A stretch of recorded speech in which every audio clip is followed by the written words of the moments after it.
Muslim voters, ladies and gentlemen, in certain seats of Uttar Pradesh play a very important role. 20%, in fact, Muslim voters accounted for as far as UP politics is concerned. Manish Shukla of the BJP with us this evening. We also will be going across to Saad Sherwani of the Samajwadi Party. Danish Qureshi, a political analyst, would also be joining us. But Mr. Shukla, I want to come to you first. The Chief Minister did not, though there are people who have been coming to the rally, Muslims, those who came to the rally and said that they would be backing Yogi Adityanath. But the Chief Minister did not give a straight answer when he was asked whether the BJP this time is considering any Muslims for their tickets being distributed by the party. देखिए, दो बात है। माननीय मुख्यमंत्री जी ने साफ किया कि उत्तर प्रदेश में डबल इंजन की सरकार ने योजनाओं में कार्रवाइयों में कोई भी तुष्टिकरण नहीं की है। सभी को उसके प्रतिभा के आधार पर चीजें मिल रही हैं। जो जितनी भी योजनाएं हैं, चाहे केंद्र सरकार की हो चाहे प्रदेश सरकार की हो, अगर उनके जो लाभार्थी है उनकी लिस्ट देखेंगे तो आपको स्वयं पता चल जाएगा कि सबसे ज्यादा लाभार्थी किस वर्ग से आते। आपके चैनल में भी मुस्लिम समुदाय के कुछ लोगों का इंटरव्यू आपने दिखाया, उन्होंने साफ साफ कहा कि तमाम योजनाएं हैं जिनका लाभ उनको मिल रहा है। तो हमको लगता है कि रिपोर्ट कार्ड जो हमारी सरकार का है उसके आधार पर हम चुनाव में जाएंगे। देखिए, टिकट एक प्रोसेस है। टिकट हर सीट पर भारतीय जनता पार्टी की उत्तर प्रदेश में सरकार है। 2022 में फिर सरकार बनेगी। इस नाते से हर सीट पर 20 लोग, 25 लोग, 30 लोग टिकट मांगते हैं। टिकट मांगने जो लोग टिकटार्थी होते हैं उनकी मेरिट के आधार पर उनको टिकट डिसाइड होता है। उसमें बूथ से लेकर पार्लियामेंट्री बोर्ड तक इन्वॉल्व होता है। इसलिए उस पे कोई भी व्यक्ति कैसे क्लियर बता सकता है किसको टिकट मिलेगा किसको नहीं मिलेगा। जिसकी विजिबिलिटी होगी, जिसकी आस्था भारतीय जनता पार्टी की नीतियों में होगी, जो सरकार के नीतियों के साथ खड़ा होगा, उसको टिकट मिलेगा। वो एक पहलू है। लेकिन उत्तर प्रदेश में आज दंगे नहीं होते। उत्तर प्रदेश में आज विकास की बयार बह रही है। उत्तर प्रदेश में बिजली की व्यवस्था सुदृढ़ हुई है, सड़कों का जाल बिछा है। आज 41 योजनाएं जो केंद्र सरकार की है, उत्तर प्रदेश उसमें 1 नंबर पर है। ईज ऑफ डूइंग बिजनेस में हम 15 से दूसरे स्थान पर पहुंच चुके हैं। जी आपने कहा उत्तर प्रदेश में आज दंगे नहीं होते। एनसीआरबी का जो डेटा है वो कहता है कि साल 2020, 2019, 2018, 2015 और 16 की तुलना अगर करी जाए तो 7.1% दंगे बढ़े हैं। ये मैं नहीं कह रहा हूं, एनसीआरबी का डेटा कह रहा है। एनसीआरबी का डेटा उन्हीं धाराओं के आधारित बनता है जो धाराएं आपकी पुलिस यानी कि उत्तर प्रदेश प्रशासन लगाता है विभिन्न मुकदमों में। देखिए, मुझे लगता है कि इसको डिफाइन करने की जरूरत है।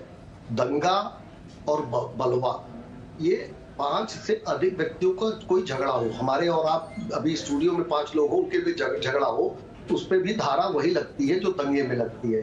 लेकिन कोई कम्युनल राइट्स उत्तर प्रदेश में 19 मार्च 2017 के बाद नहीं हुआ है। कोई सांप्रदायिक झगड़ा उत्तर प्रदेश में नहीं हुआ है। Okay. Let me get in Saad Sherwani at this moment from the Samajwadi Party. Saad, Mr. Sherwani, you know the perception that has been built that the Muslims don't stand behind the BJP and specifically Yogi Adityanath. He's been seen as the saffron-clad chief minister who, at least the narrative which is built around him, is that the Muslims don't trust him. At least at his rally, and not 1, not 2, not 3, but hundreds of Muslims, those who have come to his rally, have been saying that they have complete faith in the chief minister. See, the point is that getting people to rallies and getting votes are two completely different things. And there's no doubt that getting people to rallies, getting them to say what you want is very easy. But you look at the past history of the BJP, of the current chief minister, and you look at how the voting pattern has turned out in the previous election, then you'll get your answer. It's very easy to get people to come to your rallies. But Mr. Sherwani, that will cut both ways. Then why is it that the Samajwadi Party is going gaga over the crowd which is coming to Akhilesh Yadav's rally? The same argument can be extended there as well. It's different between people coming to the rallies and those who are voting for you. I agree with you, but there is a slight difference between the 2 points. The first point being you have a selective number of people who are saying what you want to hear compared to lakhs of people turning up. Now, there's a big difference between these 2 facts.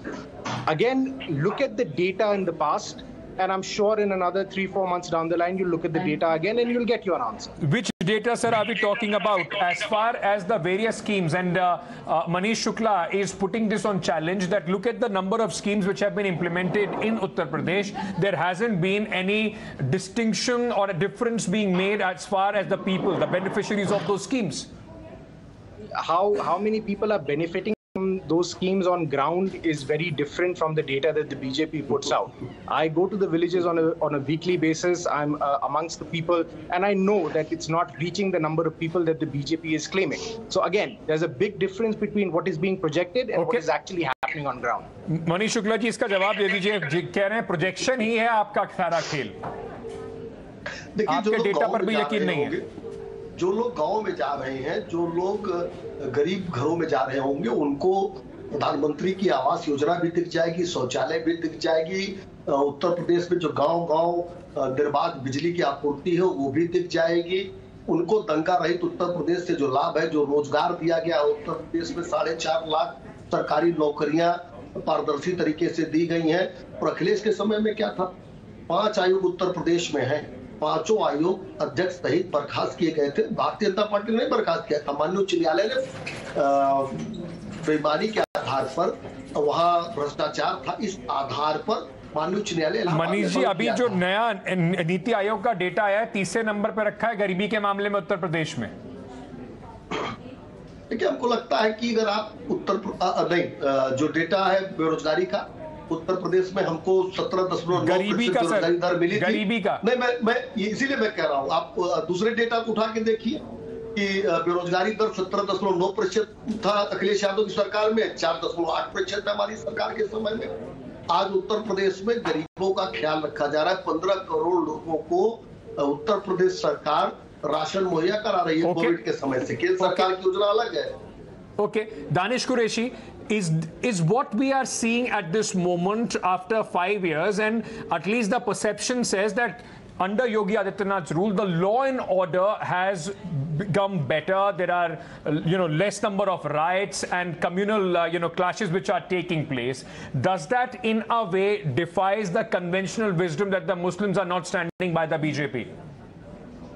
Dear, I will thankful if you allow me to reply to Mr. Shukla ji. Shukla ji, मैं आपसे एक बात कहना चाहूंगा कि भाजपा शासित राज्यों में हमेशा से ही भाजपा एक बात कहती है कि भाजपा का शासन दंगा रहित है, लेकिन भाजपा जब शासन में नहीं होती है तो दंगों में एक तरफ तो दंगाई होते हैं और दूसरी तरफ अमूमन या तो दंगाई भाजपा ही होते हैं या तो दंगे से जमानत प्रोसेस होने के जमानत पा जाने के बाद भाजपा ही हो जाते हैं। तो ये जो प्रोसेस है ना, ये आपका इलू ये तो सारे हिंदुस्तान की समझ में आ गया। उत्तर प्रदेश तो छोड़ दीजिए। Now come to the point. आप बात कर रहे हैं विकास के उत्तर प्रदेश की, मैं बात करता हूं उत्तर प्रदेश का। मैं जवाब ले लीजिए। पर कुरैशी जी, इस तरह का इलू तो जो आपने शब्द का इस्तेमाल किया, एसपी के टाइम में होता था, फोन करके एक विशेष नेता के बारे में कहा जाता था कि उनके आदमी हैं तो छोड़ दीजिए। Let them allow to define. I think let them allow to define. जवाब मैं पूरी बात कर लूं। क्वेश्चन का जवाब सर, उनको जो सवाल पूछा है उसका। मनीष शुक्ला जी, आपको मौका दूंगा सर, इतना उत्तेजित मत होइए, रुक जाइए एक सेकंड, उनको पहले अपना बोलने दीजिए, फिर मैं आपके पास आता हूँ। एक सेकंड सर, एक सेकंड, उत्तेजित नहीं हूँ, एक सेकंड सर। लेकिन जिस मानसिकता से ये चैनल पर बैठे हैं वो तो समझ में आएगी। उनको आप पूरा जवाब दीजिएगा, उनको वापस उनको अपनी बात खत्म करने दीजिए। हम सुनेंगे हम। हाँ जी, अब आप अमूमन 5 लाख करोड़ का जो बजट है, सालाना बजट योगी सरकार का उत्तर प्रदेश का है, आप बताइए इसमें से कितना आपने दलितों के लिए खर्च किया, कितना आदिवासियों के लिए किया, कितना मुसलमानों के लिए किया, आप बताइए ना।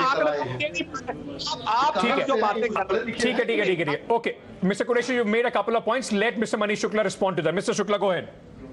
ओके, देखिए, एक बात इन्होंने कही, दंगा रहित प्रदेश की, तो ये हमारी उपलब्धि है, दंगा रहित प्रदेश। और जब हमारी सरकार नहीं थी तो उत्तर प्रदेश में अखिलेश यादव की सरकार की अगर हम बात करें, और पीछे नहीं जाएंगे, उत्तर प्रदेश में कचहरी बम कांड हुआ था, वाराणसी में, अयोध्या में, बाराबंकी में, 4 जिलों में हुआ था। उनके आतंकवादियों को छोड़ने की पहल किसने की थी? अखिलेश यादव ने। मुजफ्फरनगर में दंगा हुआ था, सचिन और 2 युवक अपनी बहन की इज्जत को बचाने के लिए जब आगे आते हैं सर, उनको मार दिया जाता है जी। मारने के बाद एक बड़ा दंगा होता है। जानसठ का एक मौलवी है, सुन लो भाई शुक्ला जी, थोड़ा सा आपको संक्षेप में अपना पॉइंट बताना पड़ेगा, समय खत्म हो गया मेरे पास। जानसठ का मौलवी जो दंगे का आरोपी था, उसको अखिलेश यादव विमान से बुलाकर उसको खीर खिलाते थे।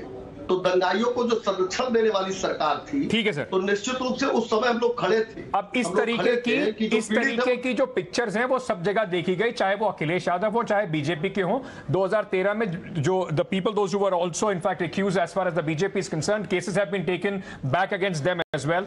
The point is, ladies and gentleman, it can't be your danga versus my danga. That's not an analogy that is acceptable to anybody. Thank you so much, gents, for joining me on this broadcast. A quick break at this moment. On the other side, news and updates continue.